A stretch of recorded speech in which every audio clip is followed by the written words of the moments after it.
दोस्तों, जयगढ़ किला हम लोगों ने बहुत अच्छी तरह से घूम लिया और अब चल रहे हैं अगले डेस्टिनेशन की तरफ। और अगला डेस्टिनेशन जो हम लोगों का है वो है नाहरगढ़ किला। इन खूबसूरत पहाड़ी और जंगली रास्तों से होते हुए हम लोगों का काफिला नाहरगढ़ की तरफ बढ़ रहा है। दोस्तों, नाहरगढ़ किला आमेर किले की सुरक्षा के लिए बनवाया गया था। सुरक्षा चौकी थी एक तरह से। बाद में उसको किले के रूप में तब्दील किया गया और हम लोग देखिए अब पहुंचने वाले हैं। चलते हैं नाहरगढ़ किले में। दोस्तों, नाहरगढ़ किला अरावली की पहाड़ियों के ऊपर बना हुआ है। बीच में हम लोग बात करेंगे नाहरगढ़ किले के इतिहास के बारे में और यहाँ जो जो जगहें हैं उनको पूरी बारीकी से एक्सप्लोर करेंगे, देखेंगे। नमस्कार दोस्तों, स्वागत है आप लोगों का हमारे YouTube channel Bharat Darshan with Hari में। और अब हम आ गए हैं नाहरगढ़ फोर्ट।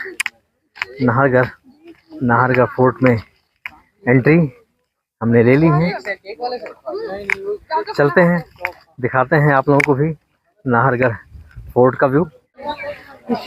हाँ, आइए दोस्तों, चलते हैं नाहरगढ़ फोर्ट, देखते हैं पूरा किला एक्सप्लोर करते हैं। धूप सीधी पड़ रही दोस्तों और नाहरगढ़ के किले का ये मुख्य द्वार है अंदर का।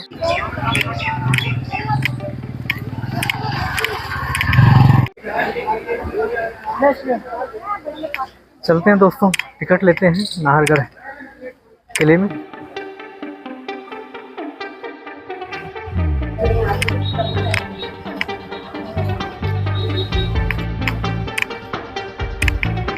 हम लोग दोस्तों टिकट ले लिया हम लोगों ने नाहरगढ़ का और अब चल रहे हैं किले के अंदर किला देखने के लिए। दोस्तों, नाहरगढ़ किले का निर्माण जयपुर के महाराजा सवाई जय सिंह द्वितीय ने करवाया था। और जैसे ही हम नाहरगढ़ किले में प्रवेश करते हैं तो बाईं हाथ की तरफ एक ये बहुत ही सुंदर और प्यारा सा म्यूजियम बना हुआ है, लेकिन इसको देखने के लिए अलग से टिकट लेना पड़ता है। शीश महल बना हुआ है और आगे अंदर काफ़ी अच्छा म्यूजियम है। शीश महल में आगे देखिए एक बग्घी भी खड़ी हुई है, रखी हुई है, ये उसी समय की है। और इसका दोस्तों अतिरिक्त टिकट लेना पड़ता है, तभी आप इस म्यूजियम को देख सकते हैं। ये देखिए यहाँ पर शीश महल लिखा हुआ है और सामने एक बहुत ही पुरानी बग्घी रखी हुई है सजा करके। ये उसी समय की है, इसी म्यूजियम का हिस्सा है जिसका कि हमें अलग से टिकट लेना पड़ता है। चलिए हम लोग पहले आगे चलते हैं और दाहिने हाथ की तरफ बावड़ी है जो कि यहाँ का मुख्य आकर्षण है। मुख्य आकर्षण दोस्तों इसलिए है क्योंकि बावड़ी का इस्तेमाल पानी या जल के संवर्धन के लिए किया जाता था। वर्षा के जल का संचयन यहाँ दोस्तों बहुत ही अच्छे और तकनीकी पूर्ण तरीके से किया जाता था। ये देखिए बावड़ी है जिसमें कि सीढ़ियाँ बनी हुई हैं और अंदर अभी आगे की तरफ एक और जलाशय है जिसमें से कि जल छन करके आता था और जो साफ जल होता था वो यहाँ इकट्ठा होता था। देखिए टांका है और सीढ़ियों के माध्यम से ये देखिए यहाँ इस जल को ढका हुआ है जिससे कि जल शुद्ध हो, जल में अशुद्धि न होने पाए। और उसके बाद वो जल यहाँ आता था और यहाँ सीढ़ियों से उतर करके जल जिसको लेना होता था वो जल का प्रयोग कर सकता था। दोस्तों, जो नाहरगढ़ किले का मुख्य आकर्षण है वो है यहाँ का माधवेंद्र भवन, जो कि यहाँ के युवराज माधव सिंह के द्वारा बनवाया गया था। उन्हीं के नाम पर ये माधवेंद्र भवन है। चलिए चलते हैं। हालांकि ये 19वीं शताब्दी में बना है। दोस्तों हम लोग नाहरगढ़ किले में प्रवेश कर चुके नया है और अब चल रहे हैं माधवेंद्र भवन देखने के लिए, जो कि यहाँ का मुख्य आकर्षण है। माधवेंद्र भवन राजा माधवेंद्र के द्वारा बनवाया गया था।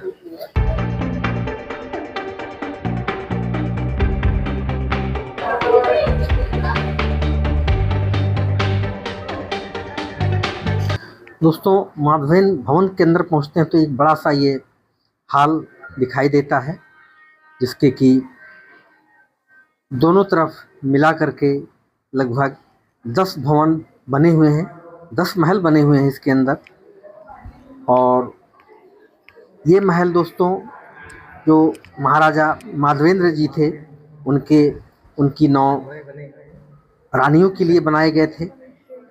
ये महल इस तरह से बने हुए हैं कि इसमें कंप्लीट सेटअप है। इसमें कि किचन है, रसोई घर है, बाथरूम है उस समय का, और रानी के रहने के लिए कमरा है, उनकी दासियों के रहने के लिए कमरा है। इसी तरह से 9 अलग अलग और एक जैसे ही डिजाइन में, एक जैसे ही कलाकृति सब पर बनाई गई है। ये देखिए, इधर चलते हैं। दोस्तों इन 9 भवनों के अलग अलग नाम हैं। प्रकाश महल, शीश महल। इसकी दीवारों और छतों पर बहुत ही सुंदर चित्रकारी की गई है, जो कि उसी समय की है। ये देखिए, ऊपर की तरफ भी इसी तरह से इसके ऊपर भी कमरे बने हुए हैं, और ये 2 पार्ट में बना हुआ था। नीचे का जो भाग था वो शीत ऋतु के लिए था, और ऊपर का फ्लोर है वो एक तरह से ग्रीष्म काल के लिए बनवाया गया था।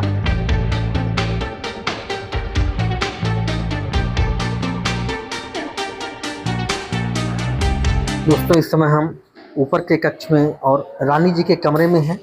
देखिए यहाँ शीशा भी, दर्पण भी लगा हुआ था कि ताकि इसमें श्रृंगार करके और रानी लोग अपना रह सकें, अपने आप को देख सकें दर्पण में। इस तरह से इसको बनाया गया था। बहुत ही सुंदर और अच्छी चित्रकारी की गई है दोस्तों। और ये महल एक तरह से अंदर एक दूसरे से जुड़े हुए भी हैं, ताकि जो 9 रानियाँ थीं वो आपस में बातचीत कर सकें, मिल सकें एक दूसरे से। इस तरह से बनाया गया है। बीच में देखिए ये आंगन है बड़ा सा। तो कंप्लीट सेटअप था, जिसमें से कुछ हिस्से जो है पर्यटकों के लिए खोले गए हैं और बाकी की बंद रखे गए हैं, एग्जाम्पल के तौर पे खोले गए हैं।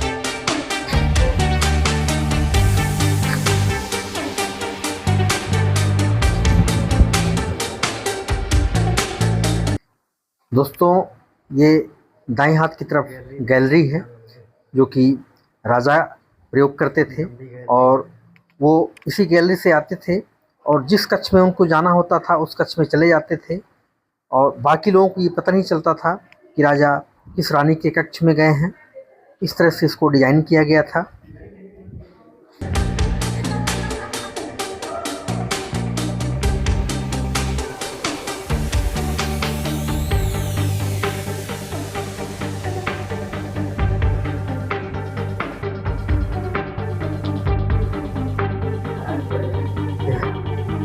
ऊपर आने का रास्ता।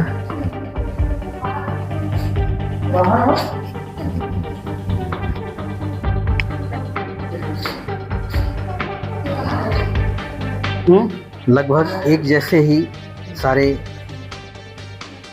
महल हैं, और सब में एक जैसी ही समान चित्रकारी की गई है। ये दोस्तों चित्रकारी उस समय की है। आप दरवाजे देखिए, दरवाज़ों पर भी कारीगरी की गई है, और ये सब्जियों और फलों के रंगों से की गई चित्रकारी है उस समय की, रानी जी के कक्ष की। और फर्श भी दोस्तों आप देखिए, ये फर्श उसी समय की है। फर्श ये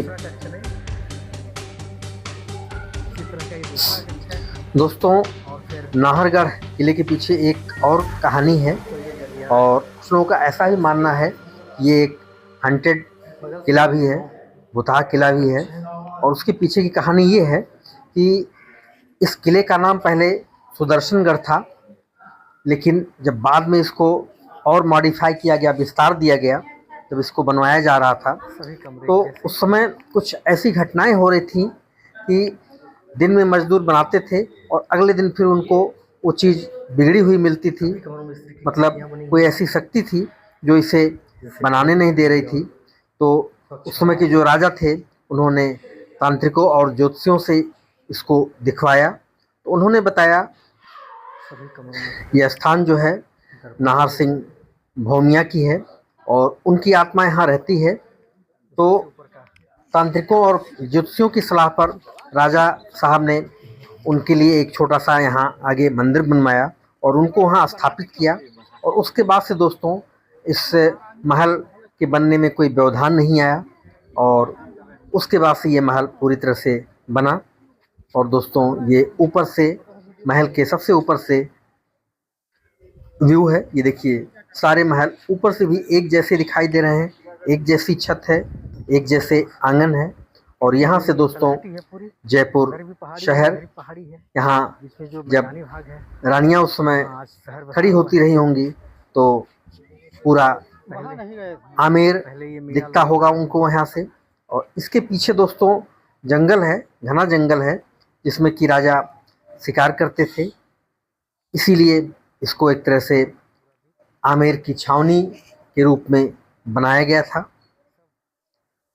पूरा व्यू ऊपर से नाहरगढ़ किले का देखिए, मकान यहाँ दिख रहे हैं और जयपुर और आसपास की जो घनी बस्तियां हैं इस समय, जो वर्तमान समय में, वो हमें दिखाई दे रही हैं। पहले शायद इतना घना न रहा हो यहाँ का नज़ारा, लेकिन अब आधुनिक रूप से यही हमें दिख रहा है। पूरा व्यू यहाँ से माधवेंद्र भवन का 1 2 3 4 5 6 7 8 9 इस तरह से 9 भवन बने हुए हैं जो कि 9 रानियों के लिए उनके बने थे। यहाँ पर कुछ रंग रोगन का कार्य चल रहा है अभी।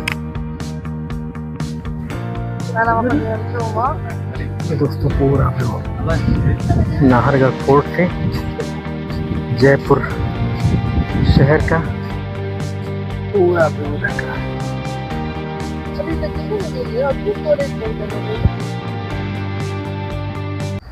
दोस्तों नाहरगढ़ किला अरावली की चोटी पर बना हुआ है और काफ़ी ऊंचाई पर है। यहाँ से देखिए जो जयपुर शहर हमें दिखाई दे रहा है, उस मकान कितने छोटे छोटे दिखाई दे रहे हैं, आप समझ सकते हैं कि कितनी ऊंचाई पर ये किला है। कितना सुंदर, लगभग माधवेंद्र भवन से 600 मीटर की ऊंचाई पर जयपुर सिटी हमारे पूरे पीछे दिखाई दे रही है।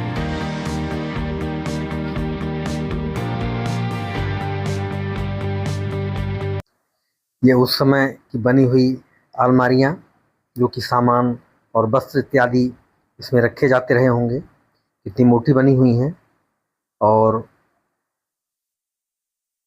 दोस्तों ये चूना पत्थर से बना हुआ है तो इसलिए इसमें ठंडी और गर्मी का भी एहसास कम होता था।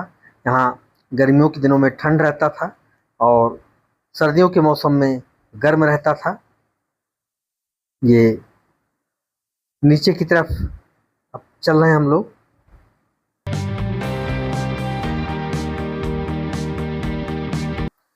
यहाँ से बाहर का नज़ारा ही बड़ा खूबसूरत दिखाई दे रहा है। ये चित्रकारी देखिए दोस्तों कितनी सुंदर है और ये इतना समय बीत जाने के बाद भी इसका रंग फीका नहीं पड़ा है। देखिए हर तरफ बहुत ही सुंदर और बारीक चित्रकारी दीवारों और छतों पर।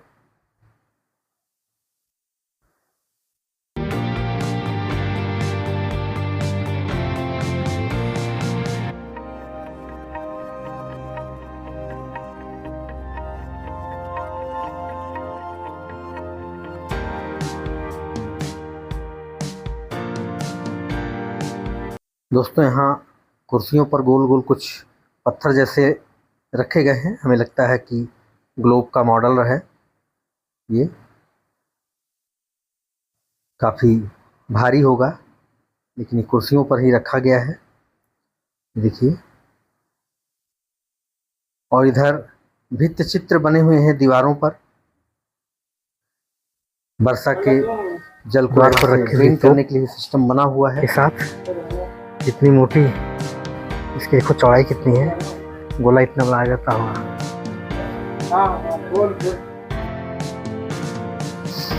मैडम भी तोप के साथ फोटो खिंचवा रही हैं, क्योंकि तोप तो चलानी ही रहती है। किला हमने आपको पूरा दिखाया, पूरा किला एक्सप्लोर किया। ये माधवेंद्र भवन है जो किले का मुख्य आकर्षण है।